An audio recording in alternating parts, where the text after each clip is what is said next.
I was standing outside with this music paper, read that review, and I remember closing it and thinking, I am clearly no good at this. I should never have tried to do it again. I have to stop, and I will never play my guitar again. And I didn't.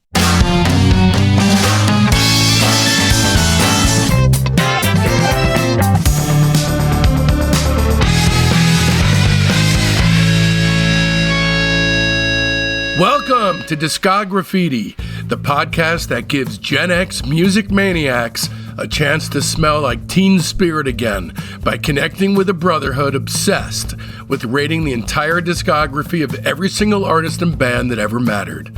I'm your host, Dave Gebrow, and with 3 new episodes each week, you're going to gain a comprehensive knowledge of an act's history and output in the time it takes to listen to one album. And in this episode, albeit with tons of deferential idolatry, we'll be turning our spray cans on Vashti Bunyan, along with our very special guest, Vashti Bunyan herself, who will be going through her entire catalog, every single release she's ever had a hand in writing, performing, and or guesting on, and rating every last one from 0 to 5 stars. This is actually part 2 of an action-packed doubleheader in which most of the music she's ever made throughout her career is rated in this very episode. Look, if you know, then you know. But if you don't, then you ain't going nowhere, because right this second, finally, is your chance to stop embarrassing yourself around friends you give a shit about when the subject of Vashti Bunyan comes up. Tonight's guest is an English singer-songwriter who kicked off her career with a Stones-written pop song in the mid-1960s.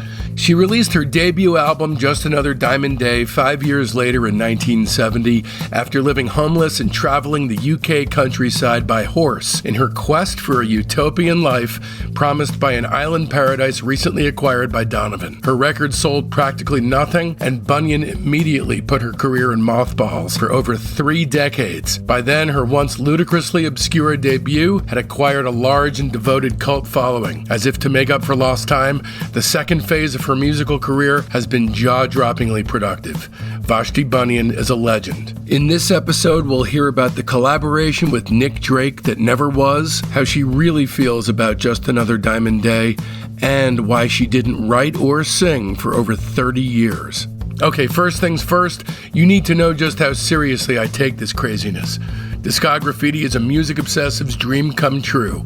The guest and I explore an artist or band's entire discography in a futile but valiant attempt to reach a higher truth, which often is cleverly disguised as a nerdy compendium of star ratings and lists. The show is heavily researched and the music is always reassessed with fresh ears. We don't just cover albums. We do a searingly honest deep dive analysis of all EPs, singles, comp tracks, relevant solo work, and sometimes bootlegs and live stuff. Every release is slapped with an objectively accurate star rating between 0 and 5, which allows us all, the real reason we do this, the Tootsie Pop reward at the center of the rock and roll lolly, to come face to face with the true shape of an artist's overall arc. Coming up, we've got Deer Tick, Will Oldham, Bob Nastanovich, the Association rating the entirety of their own output, and Anthony Fantano, the origin story. So don't miss out. Open up your listening app right now and subscribe. Do it! And away we go then with Vashti Bunyan. The trip is over now, so to speak. I mean, because it's not really over. The trip to Skye at least is. And Joe Boyd delivers on his promise to record an album of your traveling songs right at the time you find out you're pregnant. Yes. Yeah. So from that moment until your third child leaves home 33 years later, you didn't write another song at all, and potentially ascribed your creative drive to your yearning for children. Yeah, I think so. I think certainly it's what occurred to me, because Joe asked me to write a song for Judy Collins, and I sort of half wrote it. I've still got half of it. Every so often I go back to it and I think, I just can't find that line, so I shelve it again. And I literally didn't write anything more. Once I knew that I was having this child that I had so longed for and thought from all kinds of things that had happened to me that I wouldn't be able to have another child. And that seemed to, it just felt as if the yearning for the child had been what had made the songs. And that once I had the child, the songs just didn't matter anymore and didn't happen anymore. And they really, truly didn't until my last one left home for an American college. All that time later, just in about 2003. You're an anomaly to me because there are a handful, and I'm sure you're familiar with them as well, or at least most of them. There are a handful of female performers who've disappeared for decades and then came back and started recording again. Yes. You are the only one that I'm aware of who did that. And your work now is just as much, if not even more critical. And it's like a magic trick. And we're going to get to that stuff, starting with Piano Magic, but that's decades later. From the very first Piano Magic song, it's like no time had passed at all. The sensibility, no change in the voice. It's weird. It is weird. And it was weird to me because after Diamond Day came out again in 2000, I was approached by Glenn Johnson of Piano Magic. He'd written a song and he would really like me to record it. I haven't sung for 30 years. I don't know if I can sing. But I went down to London and I was standing in this studio in front of a microphone and this voice came out. It was so incredible, really. And it was, I mean, I have likened it to having shut it away in a cupboard for so long and then opening the cupboard and it's still there.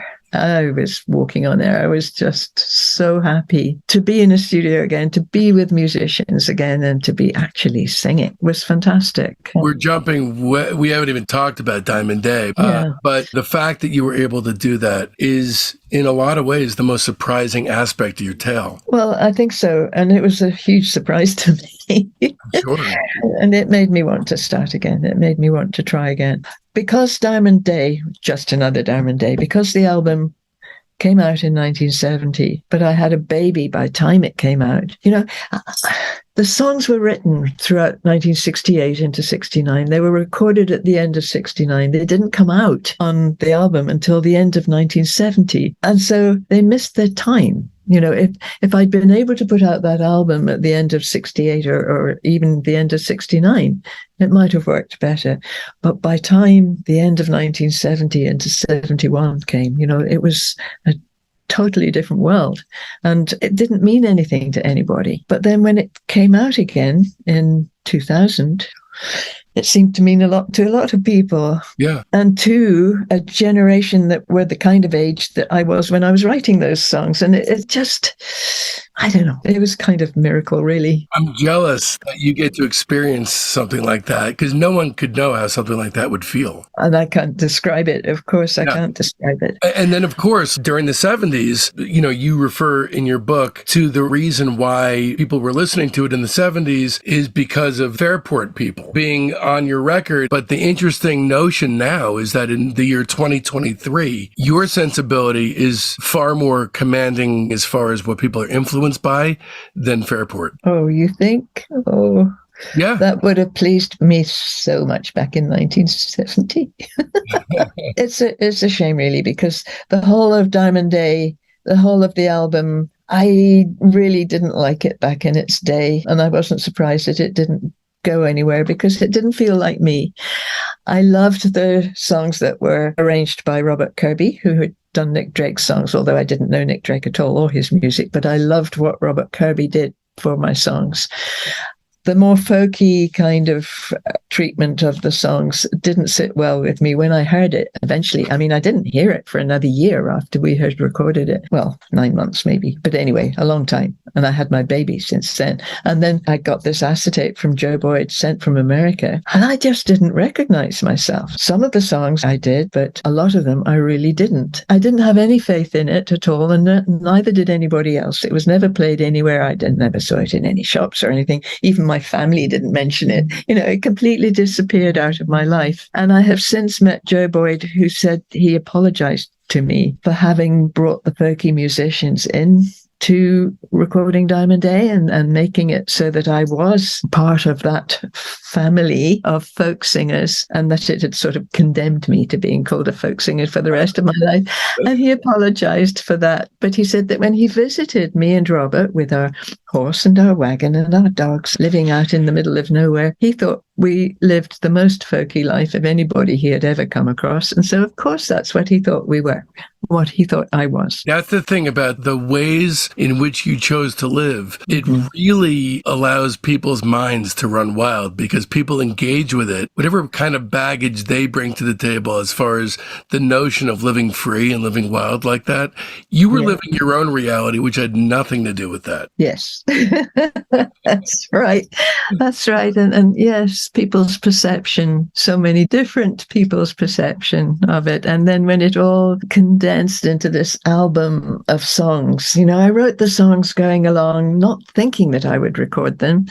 They were just to keep us going. And so a lot of them were very rocky, like the swaying of the wagon. And I wasn't thinking of recording them. And then when I did record them and they came out not like I had intended, it was a bit of a shock and it was a bit of a heartbreak again that I hadn't been able to do what I wanted to do. I hadn't been able to make the songs sound the way I wanted them to sound. If you compare what your intentions were to how some things just stick in your mind came out, how comparable is this to that experience? Yeah, I know. I had moved on from that. Did it feel like your authorial nature was entirely taken from you because of Joe's treatment? Kind of. I think because I had recorded with Andrew Oldham and Peter Snell and those incredibly perfect, well thought out, edited versions of my songs where if there had been a bum note, it would be taken out. You took out some of those bum notes. Took out some of the bum notes, some of the delays, and it was all of that. When I heard it, when the acetate came to me, and also when I played it to my brother, he was heartbroken that he hadn't been able to do it himself. That it had come out completely differently to how we had both of us intended, So, of course, I abandoned it for 30 years. Let's drop the needle on this thing. I mean, look, for a true overview of the record, you really need to read the book because all the stories that inform the writing of the material is right there in the book.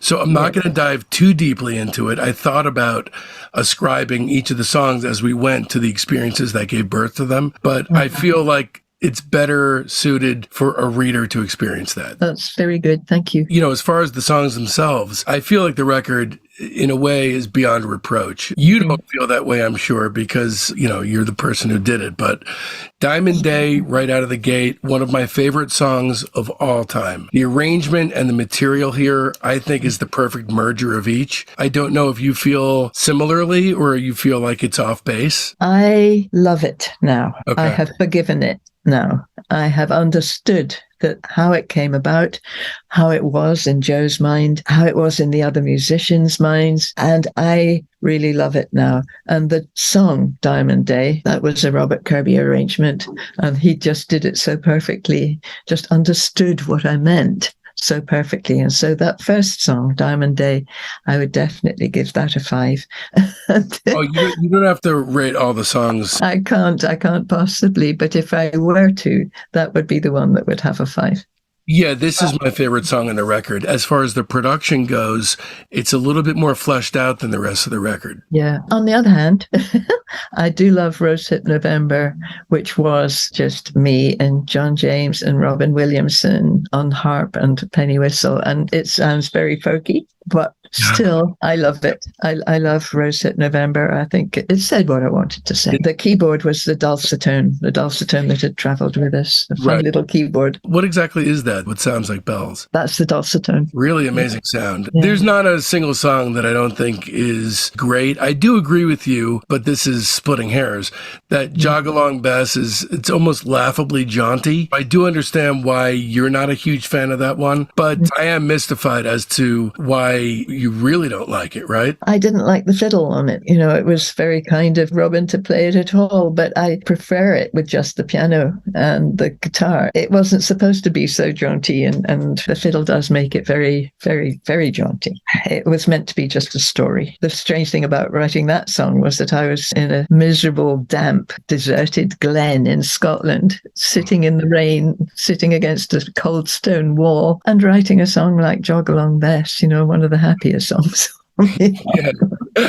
Again, adding so much texture to the experience of the record, reading the memoir. So what do you do in a situation like Lily Pond, where you're writing what sounds like a pretty thinly veiled rewrite of Twinkle, Twinkle, Little Star? Yes, exactly. How does publishing work with that? I actually can't remember what we did with that one, because I think it was out of copyright, the actual, the original Twinkle, Twinkle, Little Star. But clearly that is it. In a way, it was a nod to the violin teacher I had when I was at boarding school, who made me play Twinkle, Twinkle, Little Star every week for a whole term until I couldn't play the violin anymore. I just absolutely left it behind. But that tune, I don't know, it stayed with me. This record it's almost impossible to talk about.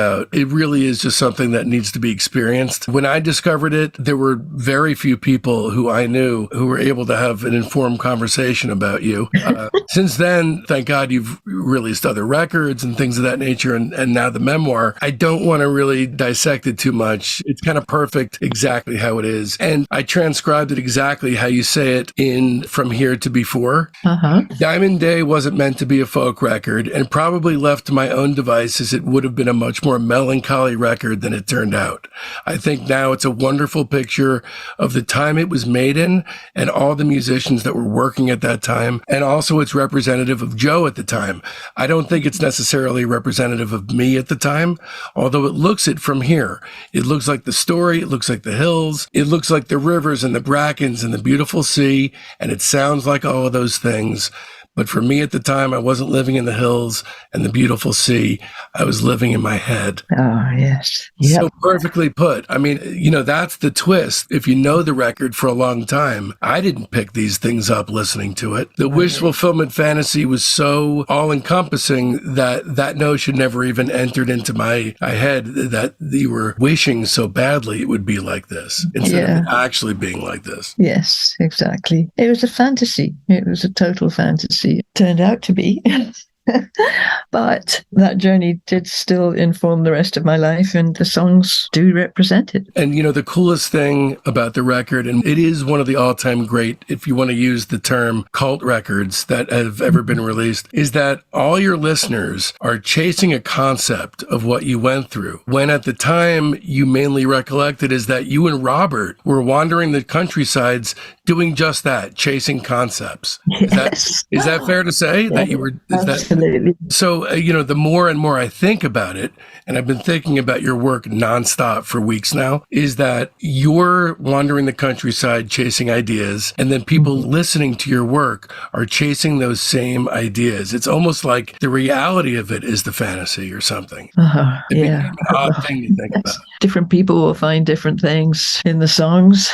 And also I've heard from so many people who've told me that the songs are comforting in bad times, when they are feeling bad themselves, in the same way that I was feeling bad when I took on that journey. Yeah. That I wrote the songs to comfort myself and to keep me and Robert going. And maybe that comes across in them to some people, that they are calming and comforting in some kind of way. I've told this story before, that I had a wonderful message from a man who had an autistic child who was nonverbal, but he would sing all the songs of Diamond Day and know the words perfectly. That really got me. Yeah. And I don't know what kind of a state my head was in at the time I was writing the songs, but I was certainly writing them to calm myself down. And if they calm other people down, especially children, then that's a job done, isn't it?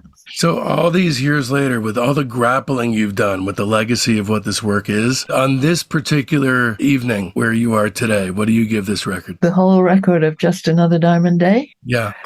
I think at the time I would have given it a 2, and now I give it a 5. Good. Oh, thank God. I was holding my breath. And then, so before this thing was released, at Joe Boyd's urging, you got together with Nick Drake and futilely tried to generate a collaborative spark. I'm a huge fan of his.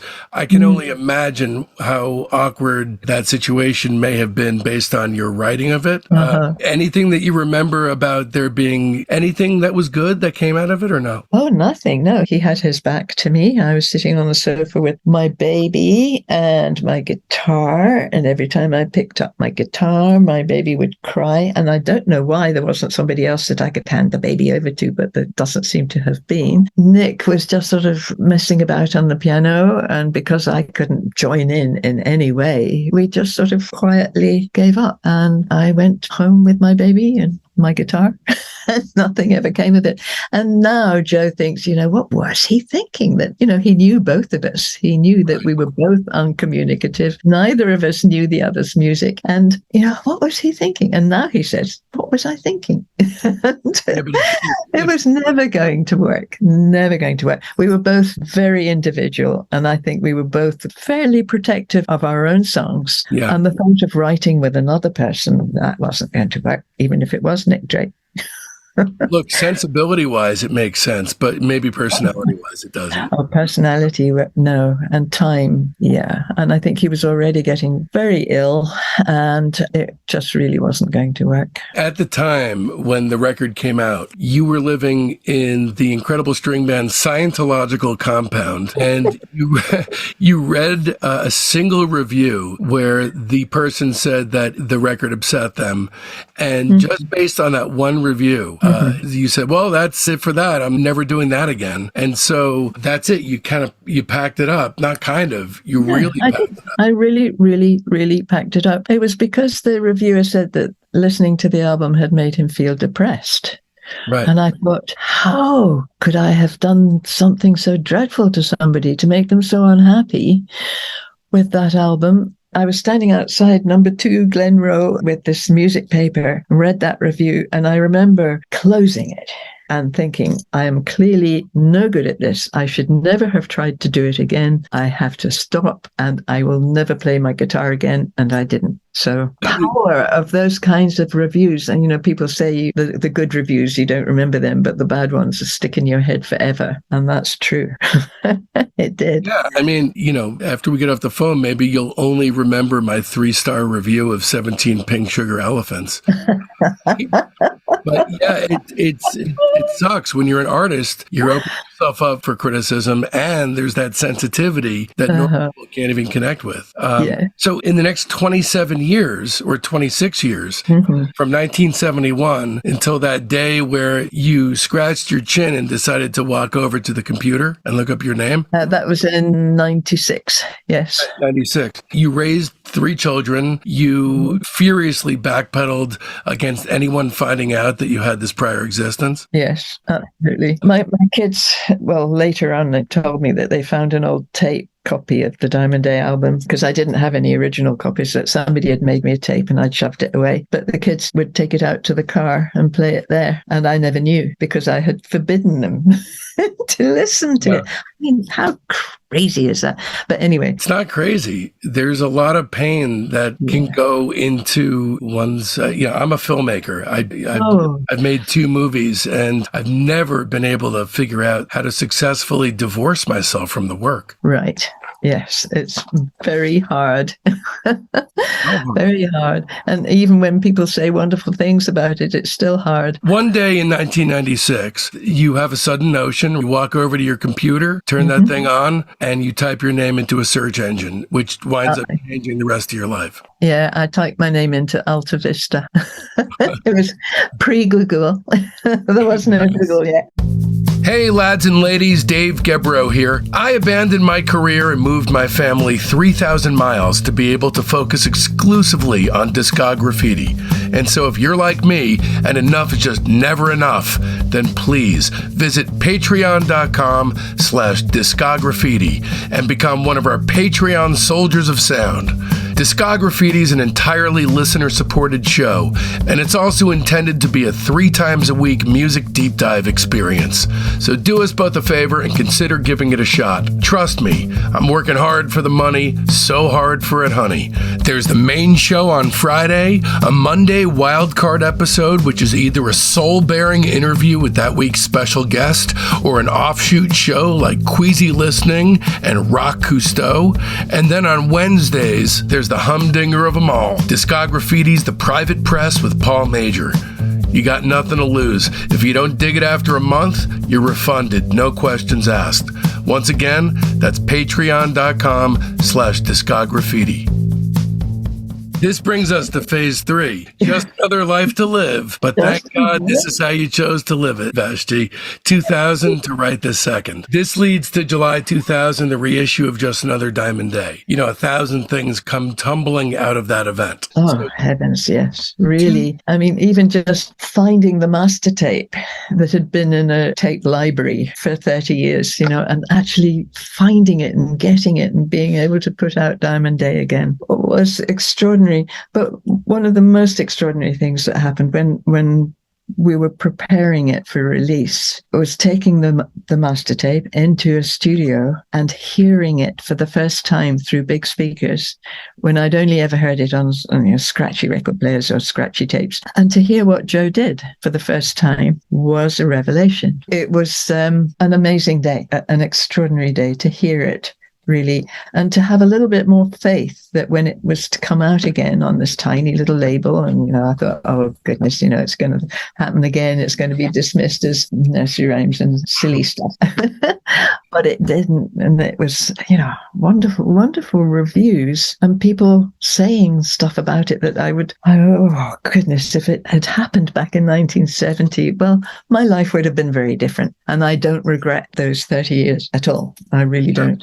I've said that before, but it was just extraordinary to have people say what I would have loved to have said about it back then. Yeah. But to be here now, to be here still, to be able to hear what people think of it is extraordinary. And when I met Robert Kirby again, when we were recording in 2005, he said to me, well, we're the survivors. And that's absolutely how I feel, that I've survived it. Many haven't, and I've survived it. And I have people like you saying lovely things about that album. And I could never have imagined that would happen. Yeah. Well, to me, it wasn't just that album. I mean, like I said, the entirety of your work tells a real story when put together. All of the pieces are crucial to understand the whole story. How did Piano Magic's Crown of the Lost happen? Oh, well, Paul Lambden, who put together the Spinny label to put out Diamond Day, he was contacted by Glenn Johnson of Piano Magic, who said that he had a song he would like me to sing. And I think I've said before, I didn't know if I could sing, but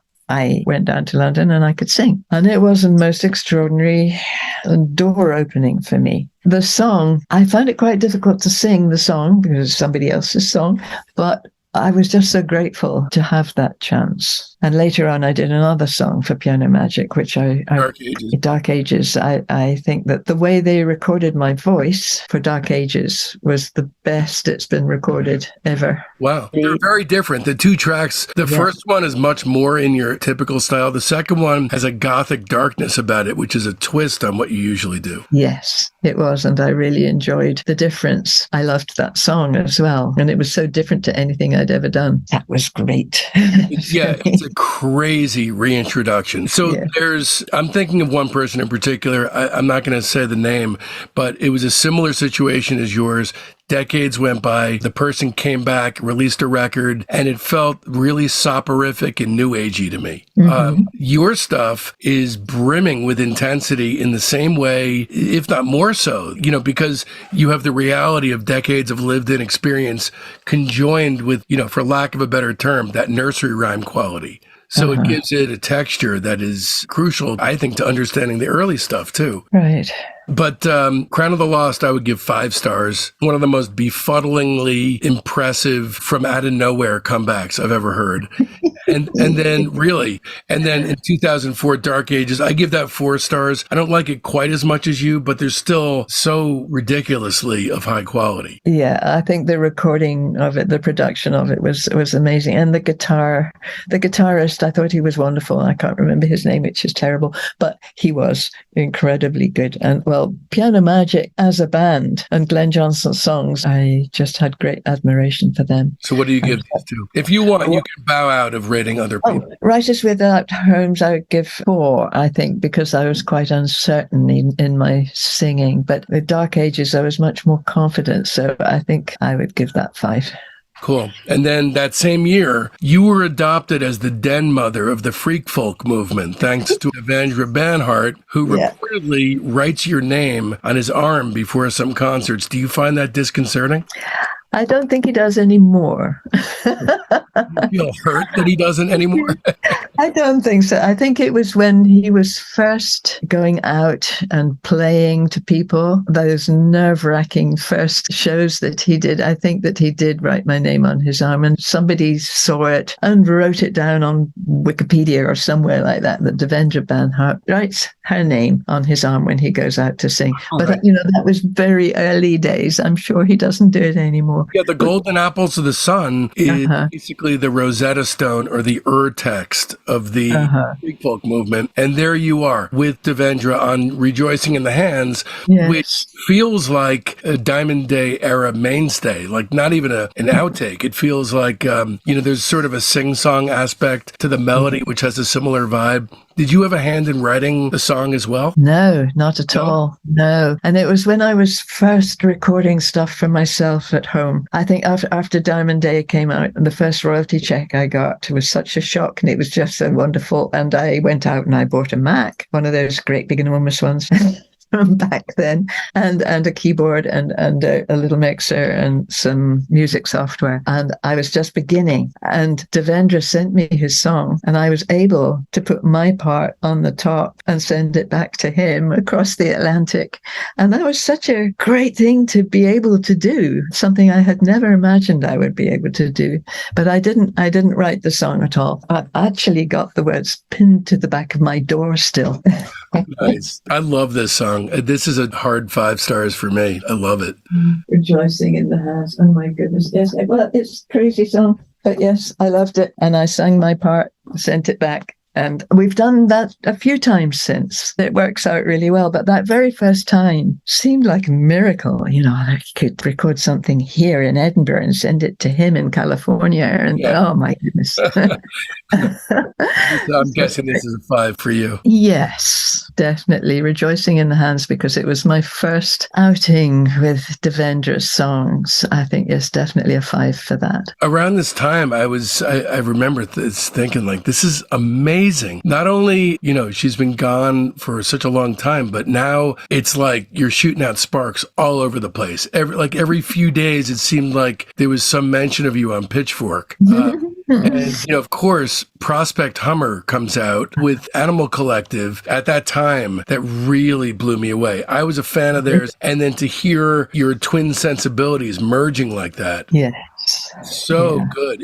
It's a real good fit. It was a wonderful time because they were on tour here, but they had 3 days off. And so we spent those 3 days a song a day. Yeah. They had sent me a tape of the songs, and I thought, lovely, great songs. And I thought I was going to be just a backing singer and put a few little bits in. And when I got there, they had me at the front.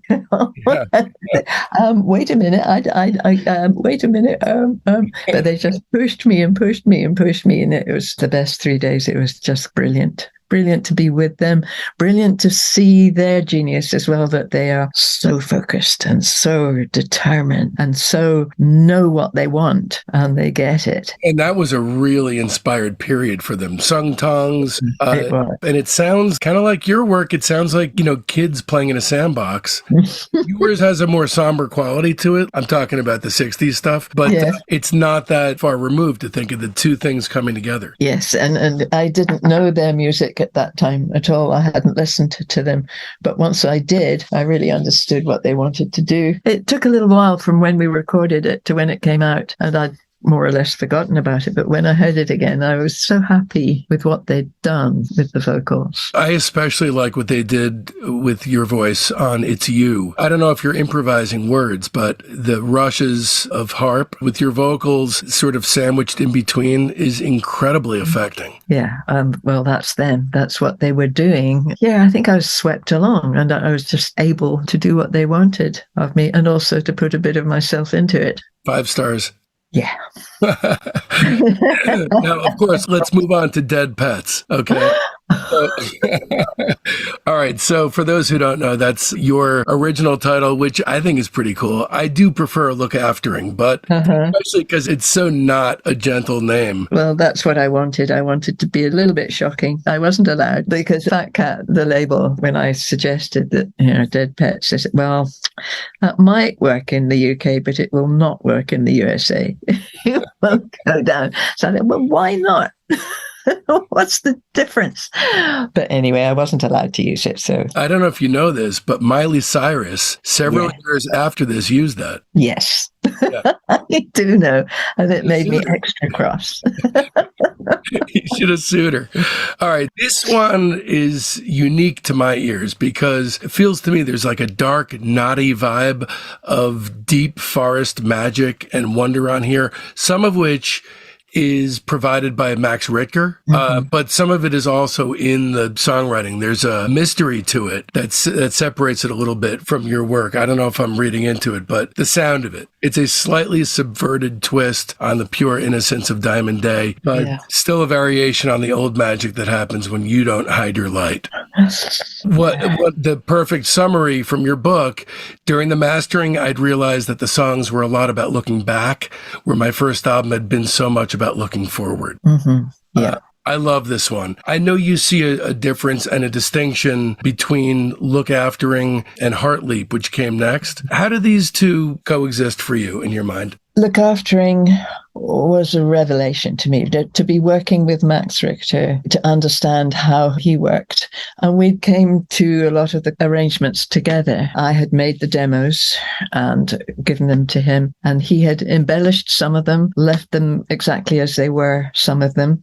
But what he did was to put real instruments into it, whereas my demos had all been synths. So I had to understand that he wanted to make it all real people. Right. And partly I was determined that I was going to use a lot of synthesized sounds and do it the way I wanted to do it. More like the demos for Look Aftering. Whether it worked or not, I'll never know. But for Look Aftering, it seemed to be a much more conventional way of recording, that we went into studios. We recorded other people and other instruments, and it was beautifully put together. In the end, we took it all back to Max's studio here in Edinburgh. We sat side by side and edited it together. That was great for me. That was a great education for me to how it all worked. And I was able to use a lot of that education for doing my own production for Heart Leap. Right. All those years later. His touches are really tasteful, especially my favorite song on the record is Here Before. Wow. Yeah, what he did for Here Before was just magical. Are those wine glasses? Yes, he brought in, well, we both brought in a whole lot of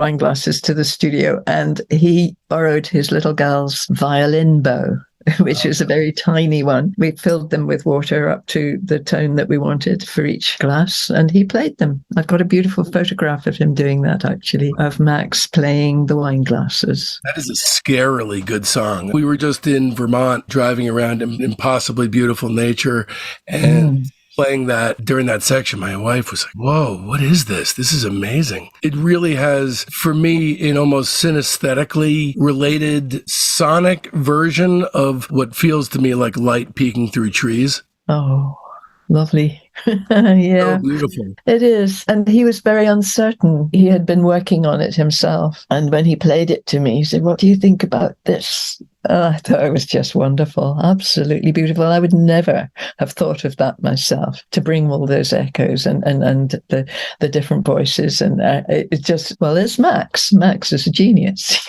Amazingly, to be able to achieve these kinds of high-reaching ambitions and then to say, I want to just work by myself now.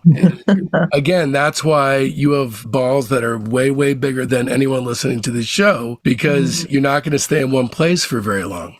Yeah. But there's not a single song that I would say is less than great on Look Aftering, which is a miracle. You're not practicing your songcraft. You're not keeping up with music or with even taking the guitar down off the wall. The fact that you're able to have come up with this means you are a true artist in a way that no one can really understand, because it lives within you. Well, yeah, and it surprised me, that I could actually do it after all that time of not being able to do it. I think for Look Aftering, neither Max nor I wanted it to be filled with songs that weren't as good as the others are. We didn't want filler songs to make it longer. We just wanted the ones that we both reckoned were good songs. And Max, I think I've said in the book, he was so wonderful. Compared to all the kingly producers I'd ever worked with, Max was so kind. And after every take, he would say, "Oh, that's such a good song. Now let's do it one more time." Right. It was beautiful. It made me laugh and it relaxed me and made me feel all right. And I'll be forever grateful to Max for that. I love the whole record. The first side especially is packed with gorgeous songs. And it really does have a very wistful vibe. It feels like, although I can't say for sure if this is the case, it feels like you're wrestling with maybe some of life's regrets, or it has that vibe anyway. It's just a very beautiful autumnal feeling record. I'm going to give it 4.5 stars. I think it's wonderful. Lovely. Thank you. You're welcome. Okay, I think I would go along with that. 4.5 is just perfect. Yes. Awesome. 5 would be perfect, but 4.5 is about kind of how I feel about Look Aftering. Sometimes when I listen to some of the songs, I think, why did I let that note go in there? That didn't belong. I should have stopped it at the time. I really wish I could remix the whole thing. There are some things you must feel that about filmmaking, that, how do you get to the end where you've finished? I believe there is an end point. I know there are artists who feel like it's never really done. Yes. But I believe if you're really listening to your work, it'll tell you what it's supposed to be. And so if you continue tinkering past a certain point, that's ego. Oh, you're completely right. Yes. And I've got a huge one, Minnick.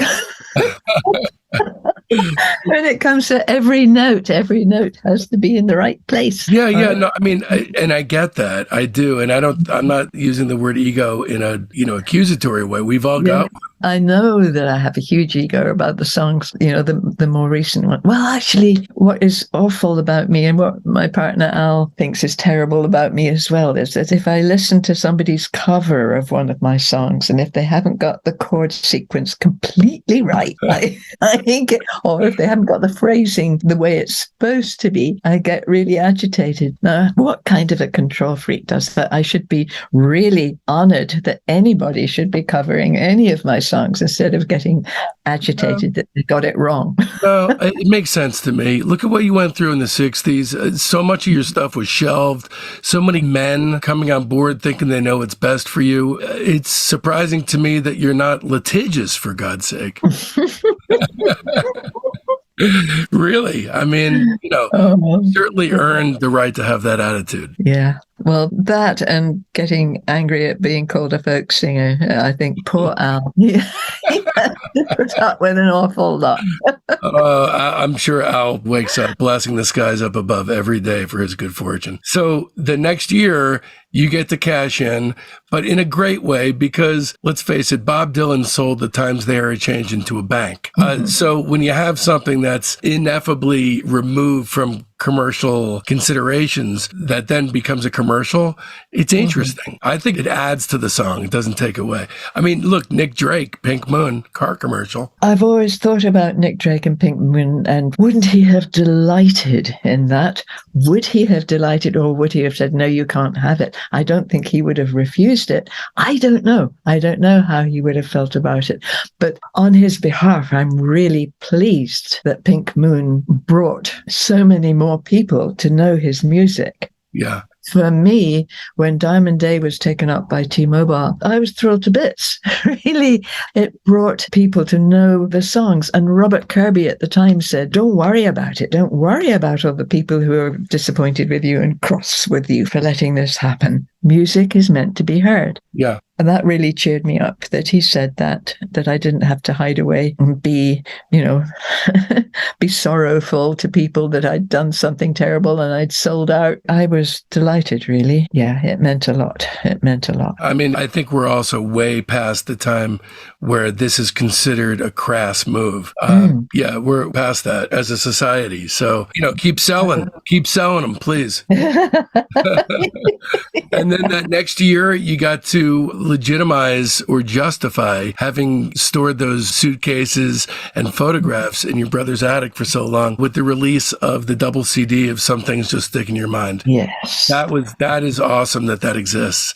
I bought that the day it came out. Oh, did you? Goodness. Oh, lucky again. Fat Cat and I had put together all the demos that we could find and my brother's tape and 17 Pink Sugar Elephants, all of that. And it was just going to be one CD. But at the same time that we were doing all of that, I discovered the 1964 tape that my brother had kept. And so we decided to put it all as it is, as it was, without editing it in any way, just as it was, and put it in as CD2. You've said that it would stand alone, but I think it's quite good to have that, as well as the ones that I did with Andrew and the ones I did with Peter Snell and other recordings with other people like my brother for one CD, and then that completely complete tape on the other CD. They kind of complement each other in a way, or at least I hope they do. Well, it's everything that set you on the journey. Oh, goodness, yes. Yeah. Got to have it all together. And then 2007 was a pretty busy year for you. You did The Fire with Raj Glass from Ballads of the Book compilation, 3 songs from Anthony Reynolds' LP British Ballads, Devendra Banhart's My Dearest Friend, and Migrating Bird from the Songs of Lowell Watterson. Ooh, a lot of stuff. Fire, I give 3 stars. The British Ballads, I'm not going to consider this part of the canon of your material because Anthony Reynolds is too kind of dominant in the proceedings. Yeah. Oh, my goodness. Yeah. But then My Dearest Friend, that's 4.5 stars. Migrating Bird, 4.5 stars. Wow. Migrating Bird, I gave 2 because. Really? Oh, dear. When I recorded it and I sent it off and they put the tracks together wrong. They're just timed wrong. And I couldn't do anything about it because they'd already put it out. It just annoyed me so much that the person who was putting the CD together hadn't understood what I had done. I don't know what they did, but I can't listen to it. Oh, wow. And so I've given it 2. Wow. But the Fire. Oh, you've put in The Same Bit Different from Not Alone compilation, the Saint-Étienne one, and I can't find it. I know that it was all wrong. It wasn't The Same Bit Different. It was another song altogether. But The Fire from Ballads of the Book with Raj Glass, I was listening to it today. I think it's really good. They put together a musician and a poet for the musician to make a song out of the poet's poem. And so I made that song out of his poem, The Fire. And we did record it together, and then I put a whole lot of different bits and pieces in on top. And I think, it's actually quite good. So I've given that one a 4. Oh, cool. And then what about My Dearest Friend? My Dearest Friend, do you know, I had forgotten that I'd done that one. And I thought, did I actually sing the vocal in the back of that one? And so I've looked for it. And yes, I did. I have to admit, I've completely forgotten doing it, but it's actually lovely. It's beautiful. It's so pretty. Dear Devendra, it's a really beautiful, beautiful bit of recording. I'm really proud that I did actually do it, even though I can't remember. That guy is your brother from another mother, for sure. Oh, sure. Yeah. Absolutely. And we've just done another recording together. So that's really cool. Good. He's something else. That's for sure. And then in 2008, you got a couple tracks, Vetiver's Sleep a Million Years from Thing of the Past. Yes, I loved doing that one. A beautiful song. Yeah, and it's a nice change of pace because it's more skippity boppity than tunes that you normally do.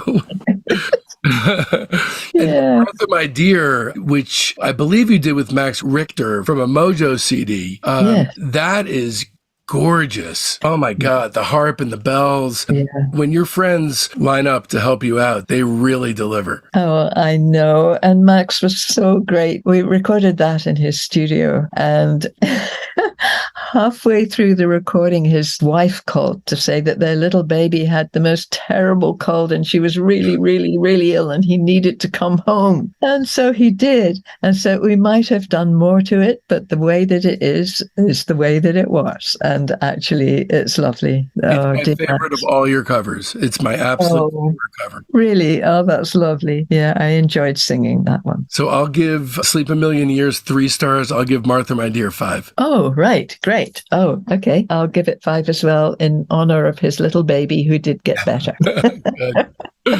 In 2009, Robert Kirby unfortunately passes away. You decide that he's irreplaceable, so you decide to carry on recording all by yourself. Yes. Well, there was another part that I haven't put into the book, that Joe Boyd was doing these lovely tribute shows to Nick Drake and had a lot of artists playing his different songs. And I got to do Which Will, which I didn't enjoy doing very much because Nick Drake's phrasing is almost impossible to try to replicate. You know, I didn't feel I'd done a good enough job of it. It's on the compilation Way to Blue. It is on the Way to Blue. Is it live? Yes, Okay. It is. Kate St. John, who is the musical director, they were going to try to help me to record more songs for a new album. And Joe Boyd said to me, you know, that would be a really, really good idea because they'd make you sound so much stronger. So that was for me. I don't want to be made to sound anything different to me. Right. And that's when I decided, after Robert Kirby died, that I really didn't want to be made to sound stronger. I decided that I would do it for myself. I had learned an awful lot from sitting next to Max Richter when he was editing the songs for Look Aftering. And I think I said in the book that I tried to enroll in a music technology course at a local college. They told you were too old, and you went and did it. They told me I was too old and I wouldn't be able to understand it. My God. Did they really say they used those words? You won't be able to understand it, so it'd be a waste of your time. You know, what? What the hell is wrong with people to say stuff like that? I know, but it just made me determined that I was going to learn it for myself, which I did. You know what? Here's a great example of how somebody can learn over time. You know, 40 years previous to this, somebody writes that they got depressed by your record and you vowed never to record again. And now, look at you, right? It's a completely different kind of response. There's a sign of growth. I grew up. Yeah. And so in 2010, you record what has to be the oddest song in your catalog, Dudley Benson's Tooie. Tooie, yes, I know. Man, is that a weird song? If I had to create a category for it, it would be doo-wopera. Oh boy, yes, that was a funny one, but he was such a lovely person. He was such a lovely guy. I really wanted to do it. I haven't listened to it recently, but I guess I should. I had never heard this one. This was something that, you know, for this, I heard for the first time and I was like, whoa, that's so strange. Yes. I love it, you know, and just for being completely unique, just on that alone, I'll give it 4 stars. It's lovely. Oh, that's nice. He would be pleased. Yes, I would give it 4 as well. Yeah. And then 2011, you're doing a tour of all the incredibly troubled male singer-songwriters of Britain. So John Martin is up next with Head and Heart. Oh, really, what a beautiful song. I'll give that one 4 stars. That's a great song, great version. Well, it was fun doing that. And the person who was editing and producing it in America was so kind. I had a terrible buzz going on from my guitar. And in order to cover that, he put a kind of sea tidal kind of sound over the front of it to cover up my buzz and put all kinds of other things into it. I think he did a really good job. I quite like it. I would give that a 4. Awesome. Look at this. We're agreeing on everything. All right, I'm not going to say my ratings anymore. I want to see if you actually agree. Okay, so we or me, again, this is something I had not heard until this. I'm going to use the F word here. It does sound like a folk traditional. It's a folk singer. Yeah, it's a folk singer. He was a friend of Iris McFarlane, the Iris of Iris's song. Sure. And he had a different version of Iris's song, but he knew her well. And he came to Edinburgh and asked me if I would just record a little bit for him. And I did that. And it came out on his Walking Hour CD. And it's not something that I put a huge amount into, but it was very nice that he did it because of the link to Iris. That's why I did it. The vantage point that I had in listening to it was for weeks, I had just been whispered to about what a dreadful word folk was. So I'll give this one 3 stars instead of 4 or 5, just based on Okay. Thank you. Okay. Yeah. You know, it's fine. It was fine. It's the power of suggestion that you have. And then Which Will from Way to Blue. That's a solid one. I didn't realize it was live. It was. Yeah. And we did did quite a few shows. So No, that one was chosen out of one of the shows. And actually, I would have chosen a different version. But goodness, it was so hard. It was so hard doing those shows, singing Nick's songs, and especially Which Will, which is such a particular song of his that it was very hard for me to try and emulate him. Later on in other shows, we did a different song, The Thoughts of Mary Jane. right. I did that one, and I thought that was much better. That was more my kind of singing, really. But Which Will, it still gives me nightmares, actually, trying to sing it, because some of it is pitched so high and some of it is so low. But I tried my best. What do you give this one? 3. Yeah, me too. Obviously, the circumstances are very different, but do you feel any kind of kinship with Nick Drake because he retained that early mystery and then disappeared in his own way? I think I have never really wanted to be sort of holding Nick's coattails, as it were. I feel that we were so different and that he was so far ahead of me in so many ways. As a musician, as a guitar player, as a songwriter, as a person, he was quite different. The only thing we really share is a very similar upbringing, a very similar middle-class protected upbringing, which probably didn't prepare us for the savagery of the music industry. That's the only thing that we really shared, and we would never have known that about each other. But I know that about him now, how incredibly ill it made him. And I feel so sorry that he didn't make it. Yeah, he's inarguably the full package. His skill, specifically on Which Will, actually, his skill as a guitar player is astounding. Then as a songwriter and a vocalist, you put all these elements together, and it really is staggering the level of talent that he was operating from. It's staggering. It's staggering. And when I went to see Robert Kirby, when I was planning to make another album, after we'd met each other again doing these Nick Drake shows with Joe Boyd, I went to his house, and there in the corner was Nick's guitar. And oh my goodness, it was so wonderful that he had it, that he had rescued it and he had it. It was just beautiful. I didn't dare even pick it up. You should have done what you did with the albums that Oldham gave you to write. Just run. It was cool to read about this in the book, because I didn't know that Heartleap was sort of a full circle thing back to that young girl in 1964 who walked into that studio on Denmark Street, I'm guessing. Was it in Denmark Street? It was round the corner from my house. No, it wasn't Denmark Street. Okay. It was just some little old recording studio around the corner from my home. It's just, as close to that as I guess you've gotten in 55 years. Yeah. That was what I wanted to do. And I didn't want to upset Max and all the people who had helped me with Look Aftering and Fat Cat and everybody by saying, oh, no, I'm going to do this all by myself. I don't need you. That wasn't my intention. My intention was to try to get back to the kind of innocence that I had when I was making that first tape. 1964, when I had those songs and I just had me and my guitar. I wanted to get back to that kind of simplicity, that kind of just me. And I know that it's ego, and I know that it's control freakery, but I just wanted to try it. I didn't know if it was going to work or if Fat Cat was going to be able to release it or anything, but I just worked for a long time after Robert Kirby died, and I had gotten over it. Well, it took me 2 years to get over his death and to start making it for myself. It took a long time, not so much to write the songs, but just to figure out how to record them and how to make them the way I wanted them to be. And I think I did it. It's amazing that you had never had any experience recording before this. Yeah. You did it all. You wrote, recorded, edited, arranged, produced, and mostly played everything, right? Except the arrangement of strings and Across the Water? Yes, exactly. The rest was mine. Yeah.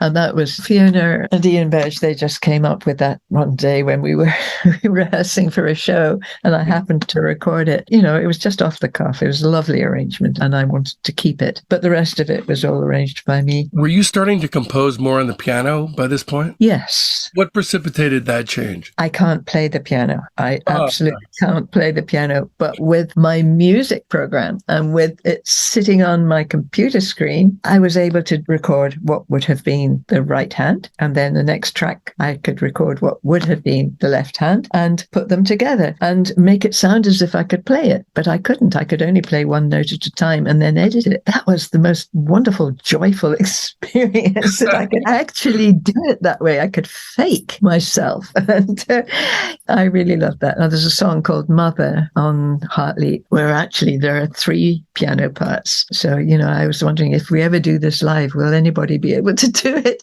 with 3 hands? Yeah, I mean, Mother actually has, I wouldn't say it sounds like chopsticks, but it has a similar kind of simplicity to chopsticks. Absolutely. Absolutely. Thank you. That's perfect. I'm not very much of a lyrics guy, especially when a performer or a writer has created an air of beauty and mystery. I don't want to shatter that by then tying the song down to one meaning. So I had never heard or listened to the lyrics to Mother until they were in your book. And, so the song is obviously forever changed to me now. Right. So the piano melody in Mother, is that based on one that your mom would have played, or were you trying to play something that sounds like something she would have come up with? I was trying to play it in the way that I thought that slightly out of tune piano that I witnessed her playing would have sounded, just slightly out of tune and slightly wonky and not completely right. Yeah, I was trying to conjure up the way that I felt about her when I watched her playing. It was actually a tune I'd had for a while, but it just seemed to fit the lyrics for Mother. I can't remember actually how I come up with songs at all. Once they're done, and I can't remember how it happened. Creative amnesia. Oh, that's good, yes. I believe more than any of your other LPs, this one hangs together and sounds all of a piece more so. It feels like one long song. I'm wondering if that was intentional. In a way, yes. I think I don't remember actually writing the songs particularly, but the recording of them and the editing later. Oh boy, that took so long. Getting rid of all the clicks and bashes and all the rest of the horrible bits. And, it took me 3 months to edit out the bad bits. And then when I got to the studio for the mastering engineer, Mandy Pownell, she said, "Oh, we've got a program that could have done all of that for you." Mandy, of course, being the one who rejected that bet. Oh, Mandy Pownell is the most wonderful mastering engineer ever, and I really adore her. Is this really your final record? Well, what happened, and I've told it before, is that when we were doing the mastering, at the end of the mastering, after 5 days or whatever it was, the mixing and the mastering together, it took us 5 days. But she turned to me when we'd finished and said, "I want to do the next one." And you said, next time, I'm going to come up to your studio and put it right because it's really awful. Yeah. And I said, I'm never doing this again because it had been so intense, I know that's what you said, but A, did you really believe it? And B, 9 years later, are you really thinking this is it? I haven't written another song. I mean, the end song on Heartleap itself, when I was writing it, and it just came as a stream of consciousness. When I was looking at my daughter's painting of the White Hart, which is on the cover, it just came to me straight off all at once. And I thought, oh, well, maybe this is the song I always wanted to write and never could, but here it is. And this is the one, and maybe I'll never write another one. And in fact, I haven't. I don't know if I talked myself into it being the last one or if something one day will just pop up again. I don't know. You went 32 years without writing a song, and then an unstoppable geyser occurred. Do you really, truly in your heart feel that you said all you had to say with Heartleap? I did at the time. And when I listen to it now, I think, I said all I wanted to say about love and heartbreak and the cyclical nature of life. But whether it is the last one I ever do, I mean, my head is full of yelling about the way things are now in the world. Why can't I write about it? Why can't I bring a song out? I should be writing about how things are. And I can't find the words because it's so terrifying. It's so horrendous to me in the same way that it was when I left London with a horse and a cart fleeing for the hills. At least up until the present day, it's not something you really do, is to talk about how things are. No. You talk about it strictly from your perspective, which sheds way more light on the subject of how things are than if you had addressed it head on. Well, sometimes I think that Diamond Day was the song that I wrote that would say it all for me. It's kind of all you need is love. That's what my song was. And maybe that was enough. I don't know. I sometimes feel frustrated with myself that I haven't been able to find the words to say that, everything is wrong. I look at your 3 records and it feels like a trilogy that hangs together and communicates specific ideas. And if there was more to it, it would be superfluous. If that's the case, you could have made those 3 records in 70, 71, 72, and then not done anything for 50 years. I think you put the gap or the ellipsis in the appropriate place. In other words, after Diamond Day, but before Look Aftering and Heartleap. Right. Well, I hope you're right. I really do. Well, you know what it's like to doubt yourself. Yes. Maybe you don't. Maybe you don't. But I do. Yeah. No, I very much do. Believe me. Right. Uh-huh. You had 3 more songs before you truly hung up your hat, although we'll see if that's actually the case. But 3 more songs. In 2018, Nick Drake again, The Thoughts of Mary Jane for Mojo. I give that one 5 stars. I love that cover. Oh, good. Oh, good. I was listening to it today and I really love it. Well, partly because Gareth Dixon, who plays guitar with me when we're playing live and has also recorded with me, I think he's just got such a beautiful way with guitar, and we worked on that song really, really well. And then the guy at Mojo said, oh, I thought I could give you another 2 weeks, but no, I need it now, tomorrow. So we had to quickly put it together. And, in a way, that's really good when you're given that kind of time, that you've got to do it now and you can't mess around for 2 weeks.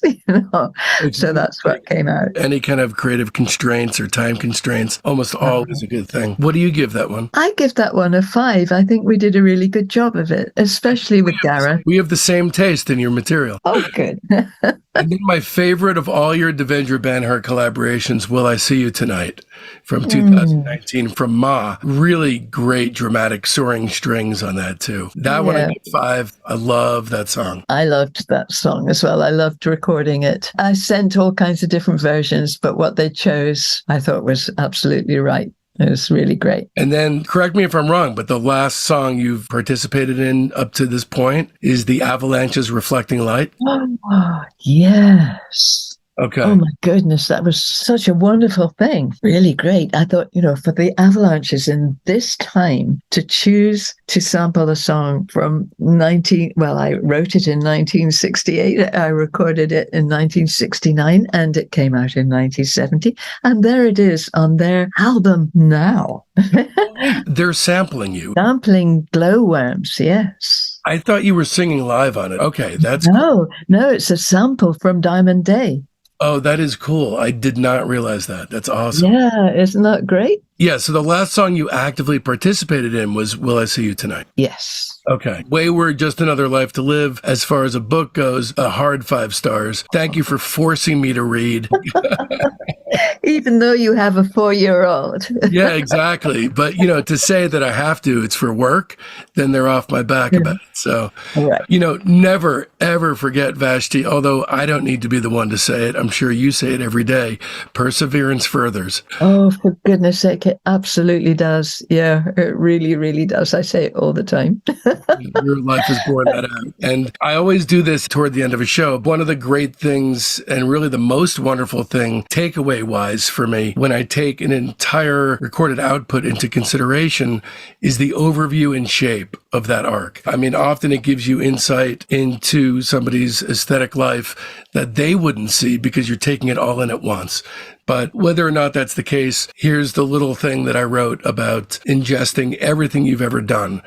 From a cannon blast yet abortive attempt at instant pop superstardom to an immediate and more befitting graduation as mother figure to the cult artist scene, which is so much better and so much cooler. Your arc is precisely who you are and the remarkable energy you emanate into this world, Vashti. Your music is but one component of an overwhelmingly impressive and well-lived life, but it is an excellent body of work as well.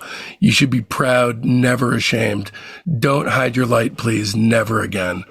Oh, David, that is absolutely lovely. Thank you so much. Your work has made me so happy, has given me and so many people I know such reassurance and, the ability to take a deep breath and disengage from the horrors of the world without needing for those horrors to be spelled out. They're there. We know they're there. Yes. You're always a balm of calm. That makes me feel that it was worthwhile. Thank you so much. Thank you. Thank you. Thank you. So my top 3 records, and of course, with your catalog, this could change at any time. They're all as essential as the others. But I would say 3 Heartleap, 2 Look Aftering, 1 Diamond Day. But very rarely do I have anyone on the show whose entire work is, you need to take the whole thing in as crucial to understanding. There's no worst album. That would be ludicrous. You're Vashti Bunyan. So are you touring?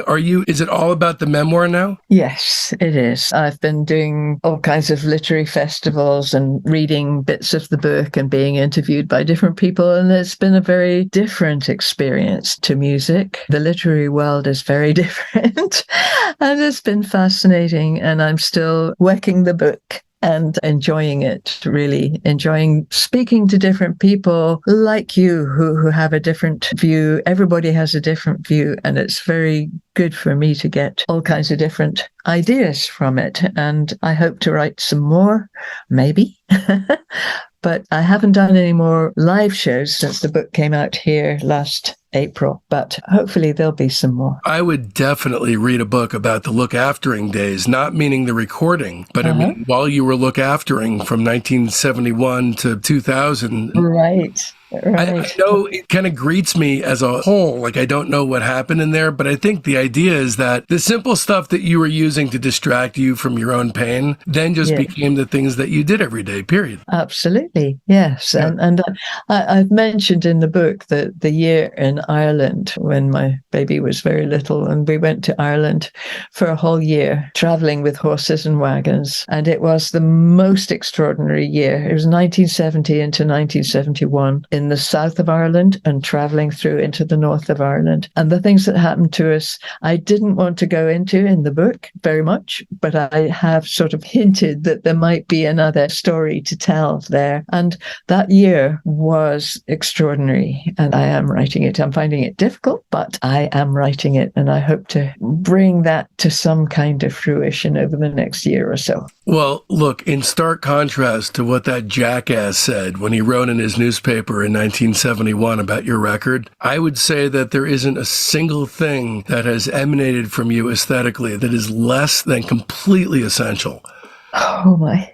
Really, the kinds of artists that are appealing to me and the people who listen to this show are the artists who walk it like they talk it. And man, do you. You need to have one with the other to really understand what it is you're putting out in the world. You're just very appreciated on every level for all of that you do. Thank you. Well, I hope the book works. I hope that it explains a few things. It was meant to explain a few things to my children, but I hope that it lays the ground for what happened with Diamond Day, what led to that album and the before and the after. I didn't want to dwell too much on details, but just to paint a picture of what happened at that time. And, it was the 1960s and 70s. It was another world. And I hope that I've managed to paint a picture of it that people will understand, maybe. I think they will. I mean, it's written in a very straightforward manner, and the illustrations are wonderful. The one especially that is affecting for me is you all waving to the house with your backs. Oh, yes. Yeah. Yes. What an amazing experience to have lived and to be able to write about it and inform people. It's inspiring. Thank you. Thank you so much. It's been really lovely to talk to you. You too. Is there anything beyond the book or anything that you would like to plug? I know that kind of stuff is probably like anathema to you, but please, I'm giving you the floor. Sure. Just thank you to Howard. He's been so great. I hope that people might be able to order the book through independent bookstores as much as from the dreaded Amazon. But I would love it to be something that independent bookstores might be able to order for people. That would please me hugely. That being said, and I'm going to say this, if you can't get out today, just order it off Amazon. Just make sure you have it. It's a great book. That's lovely. Thank you. You're welcome. Have a great day. Thank you so much, David. Bye. Bye for now. All right, that about does it. A heartfelt Discograffiti thanks goes out to our graphic designer, TODD ZIMMER, my beautiful wife and son, Jen and Mason, Vashti Bunyan, the ever-patient Howard Wolfing, my incredibly loyal fans, and especially the entire Patreon community, the soldiers of sound. I love every last one of you, and this show would not exist without you, my friends. Speaking of friends, it's high time for some new ones. They're in our Facebook group, Discograffiti Soldiers of Sound. That's the best way to find out what's coming up on the show, but there's a hell of a lot more. You get recaps of the day in music history, the ability to pitch questions to guests, polls that put you in the driver's seat on guest and band decisions, access to a thriving creative hub if you're looking for a collaborator, and much more. So make sure you don't miss out. You can find the link to the Discograffiti Soldiers of Sound Facebook page right there in the show notes. And if you don't mess with the Zuck, hey, no sweat. Just email me at info@discograffiti.com and I'll keep you in the loop. So now that it's done and you want more, another way to dive even deeper into the limitless wonders of 1960s hippie living is to go straight to the beginning and listen to Pink Floyd, episodes 1 and 2, The Monkees, episodes 22 and 23, The Band, episodes 25 and 27, The Zombies, episodes 59 and 60, Sweetwater, episode 79, and Burt Summer, episode 83 and 84. But wait just a minute. This is just the entrance to the rabbit hole. Join us as we descend down, down, down on Discograffiti's week-long homebound Lady of the Canyons deep dive.